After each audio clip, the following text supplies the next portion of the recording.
talking about retirement planning specifically for federal employees, I think the first thing is you have to understand your pension.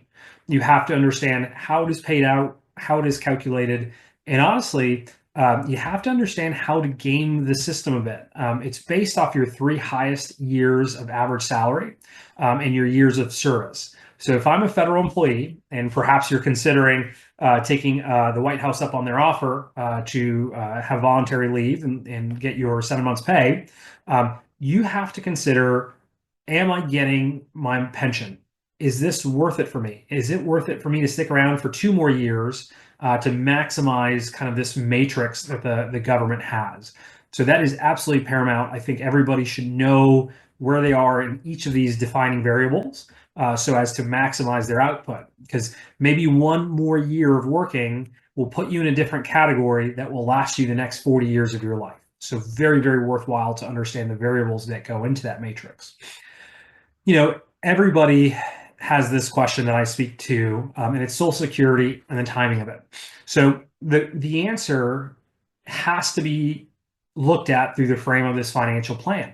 That said, everybody's variables are a little bit different. Are all of your assets pre-tax? Are they all after tax? Is your health good? Is your health bad? These are all questions that you have to evaluate in context to get an answer for your Social Security question. I will say more often than not, I recommend at least waiting until your full retirement age. And even so, if you have the wherewithal to delay Social Security a year or two, often it can be worth it because every year you wait, you get an extra 8% on your annual income for the rest of your life. So it is a very fine balancing act, but it's certainly something worth looking into.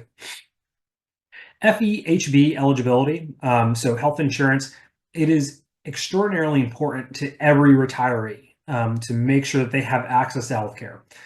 Oftentimes, healthcare is the biggest expense for folks that are considering retiring or are currently retired. So again, an ounce of prevention is probably worth a pound of cure here.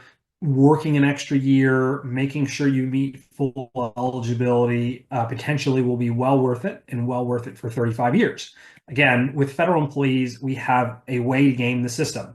Maybe working 1 extra year will reap 35 years of benefit. So certainly make sure that you are maintaining that FEHB eligibility. And finally, and we talked about this the last slide, above all else, you have so many different avenues to consider. You have so many different variables. Pension, TSP, Social Security, the stock market, the bond market, my children's college endowment, weddings. You have to have a financial plan. It is impossible to keep all those things in your head.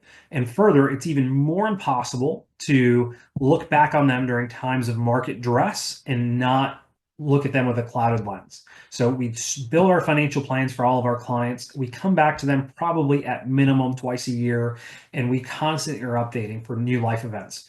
You want that boat? Great. How does it impact you in 10, 20, 30 years? These are questions worth at least exploring.